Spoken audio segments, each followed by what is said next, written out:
ఇక ముగ్గురు మంత్రులు అరణ్యానికి వెళ్లారు. మొదటి మంత్రి ఆలోచించాడు.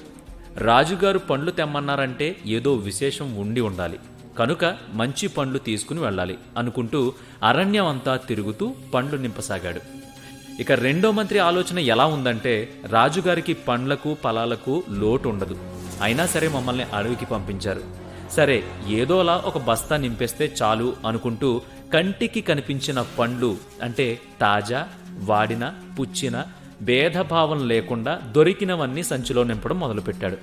ఇక మూడో మంత్రి ఆలోచన ఎలా ఉందయ్యా అంటే, చాలా చతురంగా ఆలోచించాడు ఆ మంత్రి. రాజుగారికి చాలా పనులుంటాయి, ఇప్పుడు నేను ఎటువంటి పండ్లు కోసుకెళ్ళినా సరే బస్తా గుమ్మరించి చూసే అంత తీరిక రాజుగారికి ఉండదు. కాబట్టి పైపైన ఏవో మంచివి 4 పళ్ళు సర్దేసి లోపలంతా చెత్త చెదారం, ఆకులు, అలమలతో నింపేసి పైన కొన్ని పండ్లతో అలంకరించసాగాడు. ఇక సాయంత్రం అయ్యేసరికి ముగ్గురు పండ్ల బస్తాలను తీసుకుని రాజుగారి ముందు హాజరయ్యారు. మూడో మంత్రి ఊహించినట్లే రాజుగారు చాలా పనుల్లో తలమునకలై ఉన్నారు. కనీసం బస్తా వైపు కూడా చూడనైనా చూడకుండా సైనికులను ఇలా ఆదేశించారు. ఈ ముగ్గురిని చెరసాలలో వాళ్లు తెచ్చుకున్న పళ్ల బస్తాలతో పాటు 1 నెల రోజులు బంధించండి, తినడానికి ఏమీ ఇవ్వకూడదు, వారు తెచ్చిన పండ్లే వారికి ఆహారం అని చెప్పి సైనికులను ఆదేశించాడు. ఇక మొదటి మంత్రి చక్కని తాజా పండ్ల మూలంగా ఎలాంటి ఆకలి బాధ లేకుండా శిక్షాకాలం పూర్తి చేసి తిరిగి ఆస్థానం చేరుకున్నాడు. ఇక రెండవ మంత్రి కొన్ని రోజుల వరకు బాగానే తిన్నా కుళ్ళిన, వాడిన పండ్లు మిగతా రోజుల్లో తిని తీవ్ర అస్వస్థతకు గురై మంచాన పడ్డాడు.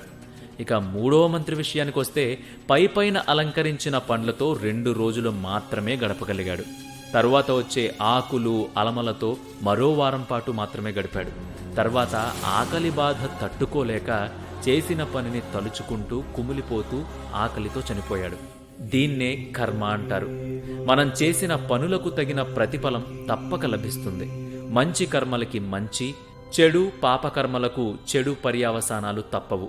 1000 గోవుల మంద ఉన్న దూడ ఖచ్చితంగా తన తల్లి దగ్గరికి ఎలా పోగలదో మంచి చెడు కర్మలు కూడా అలాగే మనల్ని వెదుక్కుంటూ వస్తాయి.